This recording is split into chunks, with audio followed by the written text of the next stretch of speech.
Jadi malam ini kita masuk ke sifat hayat. Apa arti hayat? Hayat artinya hidup. Dalam kitab Aqaidud Diniyah disebutkan al-hayatu, sifat hayat atau sifat hidup itu hiya adalah sifatun, satu sifat wujudiyatun yang wajib ada, qadimatun yang kidam, yang adanya dahulu tanpa ada permulaan, qaimatun yang berdiri, yang terdapat, yang ada bizatihi ta'ala, pada zat Allah Ta'ala.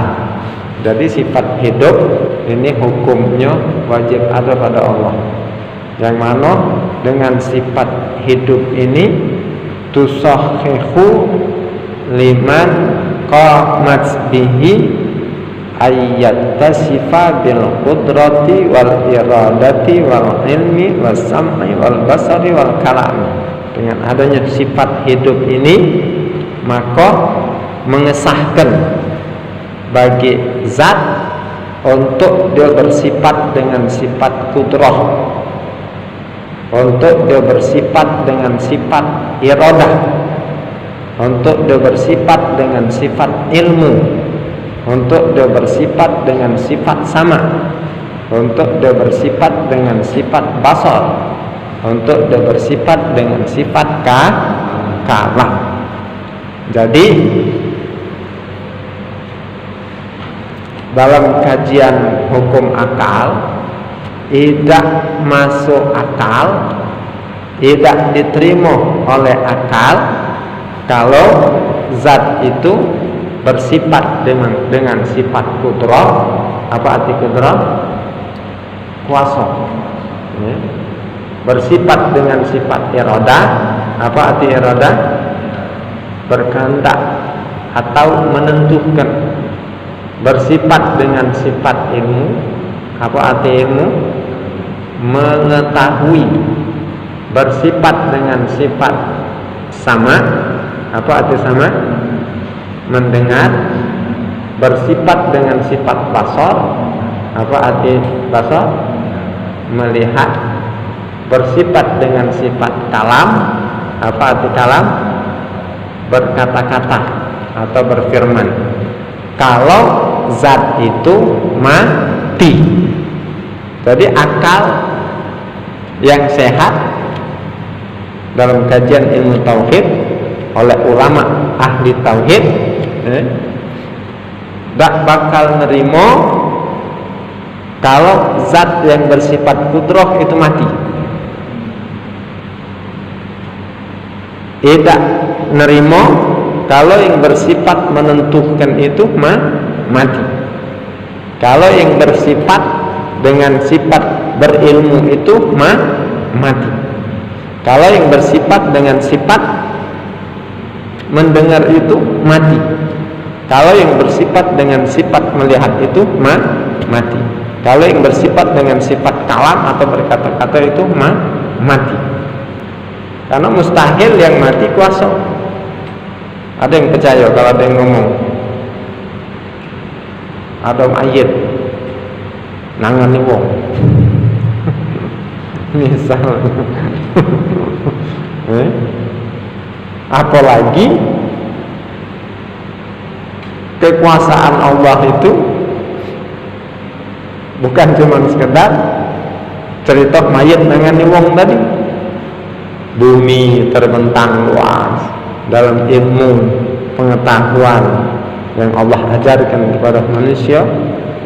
Bumi ini berputar. Ada yang tidak kuasa baca muter ini. Belum lagi matahari, belum lagi bulan, belum lagi langit yang berdiri kokoh tanpa ada tiang. Belum lagi kapal-kapal di laut, pacak timbul, padahal besi kalau belum lagi pesawat pacak berjalan di udara, burung-burung pacak terbang, kita manusia dengan berbagai macam aktivitas. Apa ke seluruh itu pacak dewek galah? Tidak. Seluruh itu dalam pengaturan Allah. Sehingga dalam Al-Quran surah Ar-Rahman dikatakan kulla yaumin huwa fi sya'n. Setiap hari Allah itu berada dalam kesibukan. Nah, sibuk Allah bukan sibuk cak kita. Kalau sibuk kita menunjukkan kelemahan kita. Kapan kita sudah ngomong sibuk, apa rewangnya? Pasti terkapar tuh lah ujung. Kita kapan dah ngomong sibuk, kecapean lah itu. Sedikit mau ngajak ngomong, marah. Aku sibuk tau. Benar tak? Tapi kalau sibuknya Allah bukan menunjukkan kelemahan Allah, tapi sibuknya Allah menunjukkan kekuasaan Allah. Betapa Allah Maha Kuasa. Setiap yang bergerak, tak kata yang bergerak dewek, dia yang gerak. Setiap ada suara, tak kata yang pacak bersuara dewek, dia yang nuturkan. Setiap ada perbuatan, tak kata yang pacak berbuat dewek, melainkan dia yang menciptakan perbuatan. Hebat tak? Hebat. Kapal siko berjalan, tak pacak jalan dewek kalau Allah yang tidak nyalakan. Belum lagi 2, belum lagi 3, belum lagi 4, belum lagi selautan di Indonesia, belum lagi tambah lautan yang lain lagi. Abah Kiai Haji Muhammad Dan Sukri waktu kami belajar, dia nyampaikan dengan gampang. Allah itu katanya, Kak, waktu turun hujan turun duluan, apa Allah ngomong dulu? Tapi bukan ngomong cak kita ini. Dalam artian Allah yang nurunkan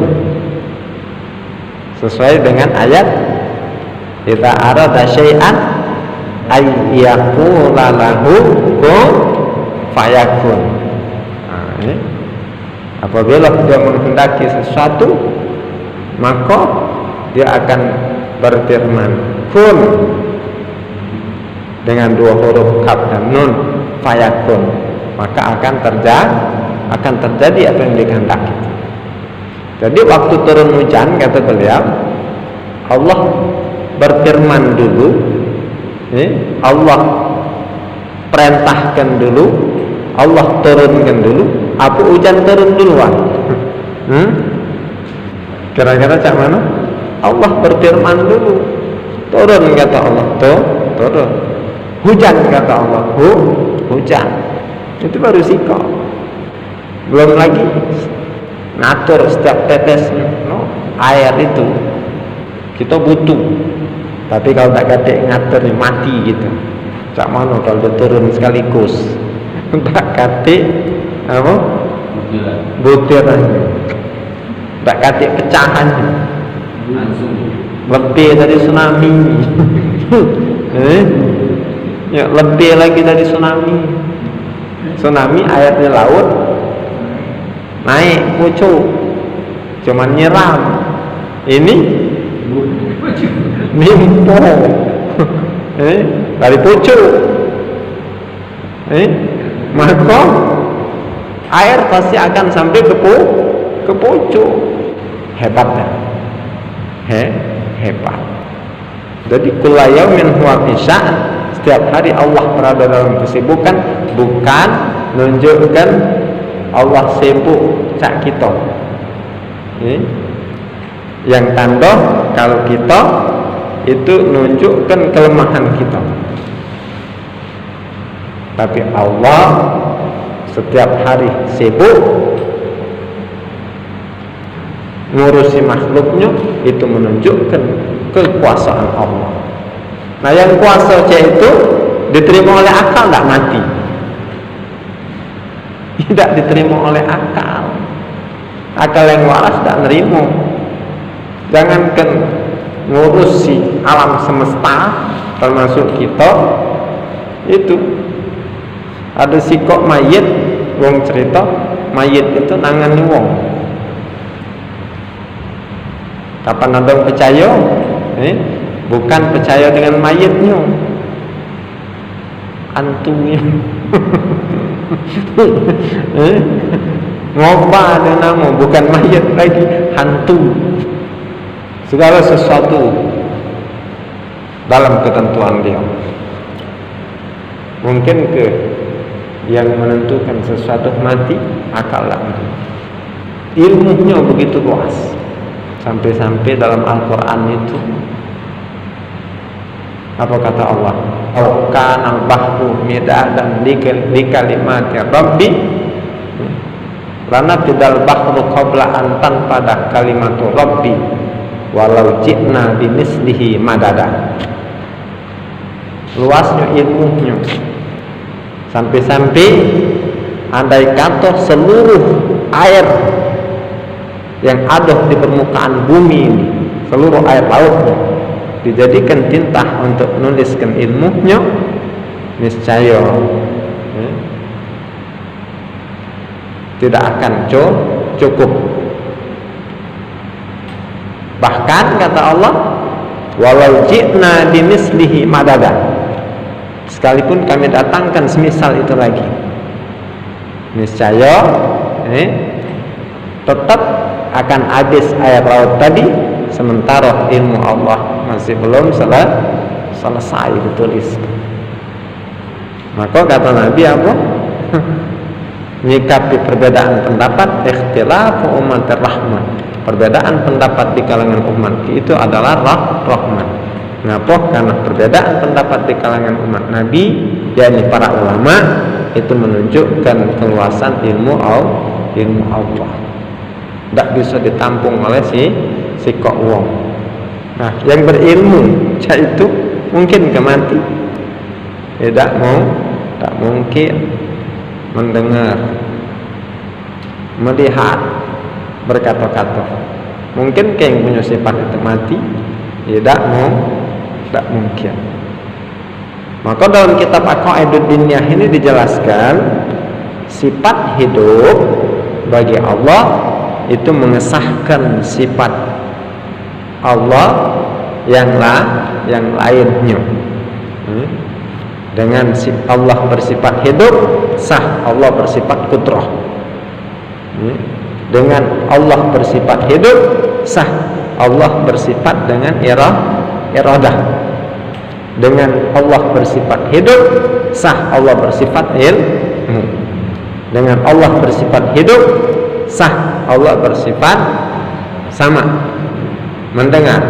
Dengan Allah bersifat hidup, hayat, sah Allah bersifat dengan basar, melihat. Dengan Allah bersifat hidup, sah Allah bersifat berkata-kata atau berfirman. Sekarang untuk memastikan kajian akal tadi, balik ke petunjuk Allah. Apa? Al-Quran. Apa kata Allah dalam Al-Quran? Allahu la ilaha illa huwa al-hayyul qayyum. Ayat kursi, Quran surah Al-Baqarah ayat 255. Allah itu tiada ilaha Tuhan illa kecuali huwa dia al-hayyun qayyum, yang dia adalah zat yang maha hidup lagi maha mengurusi segala makhluknya, mengurusi alam semesta. Jadi tidak dibiarkannya baik alam semesta. Pertanyaan, apakah hidup Allah sama macam hidup makhluk? Makhluk bernyawa, Allah bernyawa. Makhluk bernapas, Allah bernapas. Makhluk butuh makan, butuh minum. Apakah Allah macam itu juga? Balik ke sifat salbiah yang sudah kita pelajari. Di antara sifat salbiah, Allah bersifat mukhalafatuhu lil khawadisi. Allah itu bersalah-salahan, berbeda, tidak sama, tidak menyerupai, tidak semisal, tidak seumpama bagi sesuatu yang baru, yakni alam atau makhluk. Maka dalam kitab Abah Kiai Haji Muhammad Jan Sukri dijelaskan, hayat artinya Allah Ta'ala bersifat hidup. Ia hidup tidak dengan nyawa. Makhluk hidup dengan nyawa, termasuk kita manusia. Allah tidak. Makhluk hidup bernapas, naik, tak turun lagi, turun, tak naik lagi, selesai.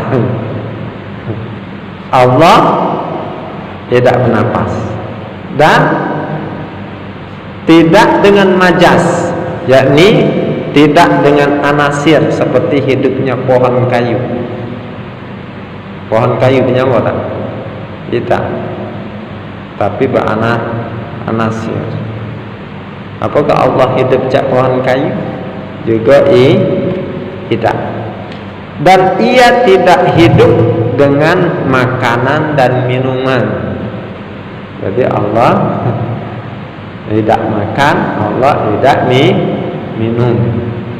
Kalau makhluk butuh. Tiada yang mengetahui hakikat hidup Allah melainkan Allah sendiri dengan sifat ilmu. Kemarin kita bahas sifat ilmu. Dengan sifat ilmu itu Allah mengetahui yang wajib, Allah mengetahui yang mustahil, Allah mengetahui yang jaiz. Apa yang wajib? Satu, zat Allah dewe. Dua, sifat-sifat Allah dewe. Tiga, asma Allah dewe. Kemudian empat, af'al Allah dewe. Kemudian yang mustahil apa? Sekutu-sekutu bagi Allah. Allah tahu tak kati. Kemudian yang jaiz. Apa yang jaiz? Boleh ada, boleh kati. Apa? Seluruh makhluk dan seluruh perbuatan makhluk.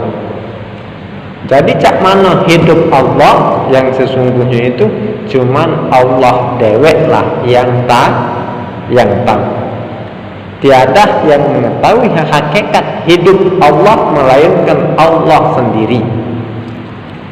Adapun kaifiat dan cara bagaimana Allah bersifat dengan sifat tersebut bukanlah urusan kita membahasnya, karena manusia tidak mungkin akan sampai kepadanya.